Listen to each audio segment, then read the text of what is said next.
প্রিয় দর্শক আসসালামু আলাইকুম। তো দর্শক যাকে দেখতে পাচ্ছেন তার নাম হচ্ছে সুলতানা। সুলতানার বিয়ে শাদী এখনও হয়নি, কারণ সুলতানা অনেক অভাবী ঘরের মেয়ে।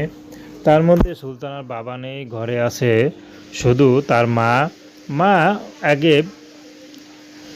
বাগান বাড়িতে কাজ করত, এক মালিকের বাগান বাড়িতে। সেখানে প্রতিদিন বিকেলে গিয়ে বাগানে পানি দিত, পানি দিয়ে যা পেত তা দিয়ে কোনো মতে সংসার চলতো। বর্তমানে সুলতানার মাও খুব কষ্টে আছেন, চলতে ফিরতে পারে না। তো সুলতানা সেখানে গিয়ে পানি দেয়, দিয়ে আবার চলে আসে। তো সুলতানারও বিয়ের বয়স হয়েছে, অভাবে ঘরের মেয়েকে বিয়ে করবে। যারাই বিয়ে করতে আসে তারাই যৌতুক চায়। তো এদিক দিয়ে সুলতানার একটু বয়স বেড়ে যাচ্ছে। তো সুলতান এখন ইউটিউবে এসেছে, বুড়ো হোক 50, 60, 70, 100 বছরের পুরুষ হোক, যদি ইউটিউবের মাধ্যমে পেয়ে যায় তাহলে খালি হাতে আর যাবে না। তো যেমনই হোক, শুধু চাচ্ছে সুলতানা ভালো একটা মানুষ। তো দর্শক, এই ছিল সুলতানা জীবন কাহিনী। আসসালামু আলাইকুম।